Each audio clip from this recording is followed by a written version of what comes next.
Bon dia, és un plaer parlar de segurament el meu tema preferit, que són els clàssics de literatura. De fet, la meva bio de Twitter és una frase de Foix que diu «Sigueu moderns, llegiu els clàssics», i a dia d'avui sembla que no hi hagi res més transgressor que llegir clàssics, perquè sembla que s'hagin volgut apartar de la gran massa de gent els clàssics, i avui vinc a reivindicar una mica que els clàssics ens hem d'apoderar dels clàssics perquè els clàssics són de tots i s'ha d'acabar d'una vegada amb aquest classisme, no? Que els clàssics només són per certs lectors molt experimentats i que certes persones no podem accedir als clàssics perquè una cultura que dona l'esquena als seus clàssics està donant l'esquena a tenir una societat justa i a tenir una societat reflexiva i a tenir una societat que sap una mica quins drets té i on vol anar.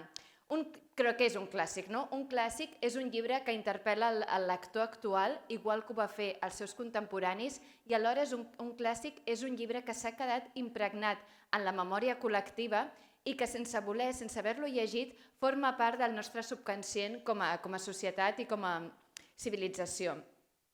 Hi ha clàssics que a vegades sembla que un llibre per ser un clàssic ha de ser antic, i això no és veritat. Un clàssic ho és independentment de quants anys té. No cal que acumulin el pols de la història per ser un clàssic. De fet, si una cosa ens ha ensenyat al segle XX és que no cal justament que tinguin això, doncs, un polsegam a sobre. Per exemple, hi ha molts llibres del segle XX que podem considerar un clàssic, com per exemple La plaça del diamant, La muntanya màgica. La majoria de llibres de Fitzgerald, de Hemingway, etc., són llibres que són del segle XX i en canvi els podem considerar un clàssic. Jo potser seré una mica agosarada, però jo diria que la Canto jo i La muntanya màgica ben aviat considerem ja que és un clàssic. Hi ha clàssics moderns, per en dir-ho d'alguna manera, però no deixen de ser un clàssic. Els clàssics ens ajuden a entendre millor, no només a nosaltres mateixos. Els clàssics, una cosa important és que un clàssic sempre és una novetat pel lector. El primer cop que tu llegeixes un clàssic és igual que tingui 200 anys, 300 anys, 1.000 anys, és una novetat per nosaltres.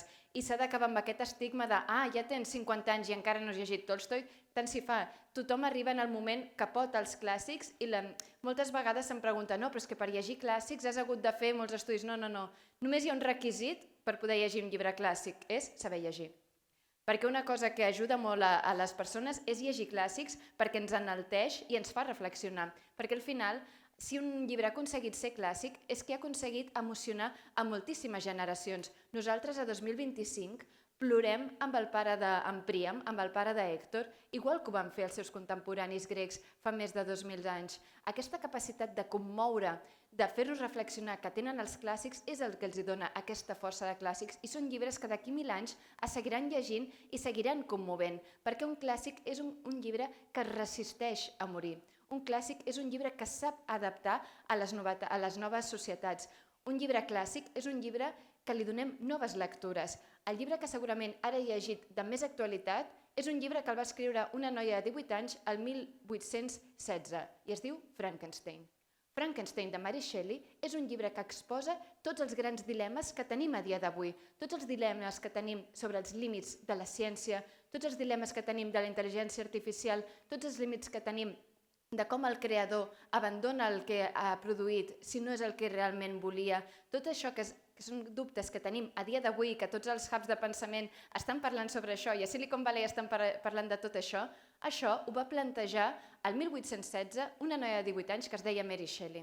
Clar, que un llibre sigui que en aquell moment, evidentment, ella no sabia que existiria la intel·ligència artificial ni que arribaríem tan lluny, justament només s'havia descobert l'electricitat, però és un llibre clàssic, per tant, té aquesta capacitat d'adaptar-se a les novetats també tecnològiques que no es podrien ni arribar a plantejar, perquè els llibres clàssics el que plantegen són sobretot debats filosòfics, debats personals, debats psicològics, que al final tots hem canviat, la societat ha canviat, però els homes, la nostra essència, la nostra ànima, segueix sent la mateixa. Segueix sent la mateixa que en els grecs, que abans dels grecs, que els medievals, que els romàntics. Per tant, un llibre clàssic és un llibre que és capaç de seguir sent important i interpel·lant-nos a dia d'avui. Per això us comentava, no cal ser un llibre antic. De fet, hi ha llibres antics que són simplement això, un llibre antic, no són un llibre clàssic. En canvi, hi ha tragèdies d'Ovidi, hi ha tragèdies que són extremadament modernes. Al final, tot el que li passa a Antígona, reivindicar, voler vetllar el seu germà per sobre de les convencions socials,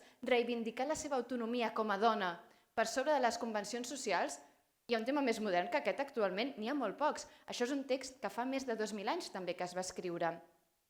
És molt important, per tant, i a mi, perdoneu que no ens deixaven portar cites, però hi ha una cita de Steiner que a mi m'agrada moltíssim en la seva idea d'Europa, que comenta: la cultura, com l'amor, no té la capacitat d'imposar-se, no ofereix cap garantia, i tanmateix, l'única possibilitat d'assolir i protegir la nostra dignitat humana ens la brinda la cultura.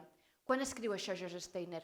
Ho escriu com a persona jueva després que hi ha hagut el desastre de la Segona Guerra Mundial i d'Auschwitz i companyia. Ho escriu després d'haver vist que la cultura, per molt que es digui, la cultura no ens salva només.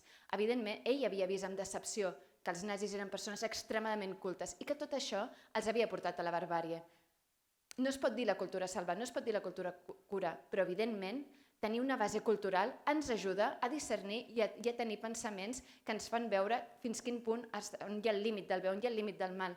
I voler tenir una societat que no té accés als clàssics, això només ens porta cap a la barbàrie. Tot el que està passant als Estats Units, en el qual s'està baixant el nivell educatiu pel qual els joves no tinguin accés als clàssics, això que està portant a cada cop una massa més gran, més inculta, que no sap discernir el que és una notícia real i del que és una fake news, que no sap discernir què és correcte i què no, que no sap discernir quin és el moment, l'estructura social que convé perquè tothom pugui sobreviure.